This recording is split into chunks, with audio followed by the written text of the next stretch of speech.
എല്ലാവർക്കും എൻ്റെ നമസ്കാരം. ഞാൻ പുതിയ ചാനൽ തുടങ്ങുകയാണ്. അപ്പോൾ ഓണത്തിൻ്റെ അന്ന് നമ്മൾ പാവങ്ങൾക്ക് ഫുഡ് കൊടുക്കുന്നുണ്ട്. അപ്പോൾ എല്ലാവരും ഇത് കാണണം. ആദ്യത്തെ വീഡിയോ ആണ്. പിന്നെ ഞാൻ പണ്ട് മുതൽ ഒരുപാട് നാട് വിട്ടു പോയിട്ടും ഇതെല്ലാം നമ്മൾ പല കാര്യങ്ങളും നമ്മൾ ചിന്തിച്ച് എന്നുള്ള ഒരമ്മയാണ് ചോറ് അന്ന് തന്നത്. തിരുവനന്തപുരത്ത് നാട് വിട്ടു പോയപ്പോൾ പിന്നെ നമ്മളവിടുന്ന് പഠിച്ചു. പിന്നെ നമ്മൾ പല നാട്ടിലും പോയി ജോലി ചെയ്തു. പിന്നെ എല്ലാവരും നമ്മൾ പറഞ്ഞ പോലെ കിട്ടണ കാശിന് പഴുതി എല്ലാ മാസവും ഞാൻ പാവങ്ങൾക്ക് ചോറ് കൊടുക്കാറുണ്ട്. അമല മെഡിക്കൽ കോളേജിൽ മാസത്തിലൊരു ബെഡ് കൊടുക്കാറുണ്ട്. കാരുണ്യ സംഘടനയായി മറ്റേ സ്കൂളിൽ തുറക്കുമ്പോൾ ബേഴും കൊടി പിള്ളേർക്ക് എല്ലാവർക്കും കൊടുക്കാറുണ്ട്. എല്ലാം ഇപ്പോൾ ചെയ്തുകൊണ്ടിരിക്കുകയാണ്. പണ്ട് കാലത്ത് പിള്ളേർ നാമം ചൊല്ലിയിരുന്നു. ഇപ്പോൾ പിള്ളേർ നാമം ചൊല്ലില്ല. കുറച്ച് പിള്ളേരെ പേപ്പർ വായനശാലയിൽ വിടുക, നല്ല കാര്യങ്ങൾ ചെയ്യുക. ഒരു പിള്ളേർക്ക് നല്ലൊരു കല ഉണ്ടാവണം. ഇപ്പോഴത്തെ കാലത്ത് പിള്ളേർ നല്ലൊരു കല ഉണ്ടായാലേ ഇപ്പോഴത്തെ കാലത്ത് നല്ലൊരു ഇതുണ്ടാവുള്ളൂ. അതുപോലെ നമ്മൾ കാരുണ്യ സംഘടന നമ്മൾ സ്വന്തമായിട്ട് തന്നെ തുടങ്ങി വെച്ചതാണ്.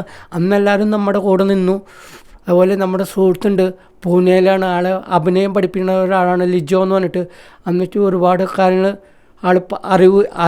അറിയാത്ത കാര്യങ്ങൾ നമ്മൾ പഠിപ്പിച്ചു തന്നു. ഇപ്പോഴും നമ്മൾ പാഠങ്ങൾ പഠിക്കുകയാണ്. ഓരോരുത്തരെ നമ്മൾ പഠിക്കുകയാണ്. നമ്മൾ ഓരോ ഡോക്ടർമാർ പോകുമ്പോഴും പല ഡോക്ടർമാരായിട്ട് വർത്തമാനം പറയുമ്പോഴും നമ്മളെ ഡോക്ടർമാർ നമുക്ക് കാര്യങ്ങൾ പറഞ്ഞു തരും. നമ്മൾ അത് മനസ്സിലാക്കും. അതുപോലെ ഓരോ കാര്യങ്ങളും നമ്മൾ എവിടെ പോയാലും നമ്മൾ എവിടെ എത്ര എത്തിയാലും കഴിവില്ലെന്നിലും നമ്മൾ ഇപ്പോൾ ഒരു ജോലിയുണ്ട്, ചെറിയ ജോലിയാണ്. ഇപ്പം ഒരു ഡോക്ടർമാരുടെ വണ്ടി തുടയ്ക്കുന്നതാണ് ജോലി. അതിന്ന് കിട്ടുന്ന ശമ്പളത്തോണ്ട് നമ്മൾ ഒരു ചെറിയ മാസത്തിൽ പാവങ്ങൾക്ക് ചോറ് കൊടുക്കുക എന്നാണ് നമ്മുടെ ഒരു ഇത്. അതുപോലെ സ്കൂൾ തുറക്കുമ്പോഴും നമ്മൾ കുട്ടികൾക്ക് ബാഗ് കൊടുക്കാറുണ്ട്, കുട കൊടുക്കാറുണ്ട്, നല്ല കാര്യം ചെയ്യാറുണ്ട്. അപ്പോൾ പുതിയ ചാനൽ തുടങ്ങുമ്പോൾ എല്ലാവരും ഇത് കാണുക.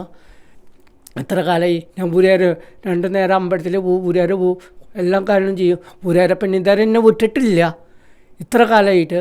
പക്ഷേ പുരിയാരപ്പനോട് ഞാൻ ഒരുപാട് നന്ദി പറയുന്നു. സംഘടനകളെല്ലാം പുരിയാരപ്പനോട് ഞാൻ ഏൽപ്പിക്കുന്നു. ഓം നമഃ ശിവായ നാരായണ.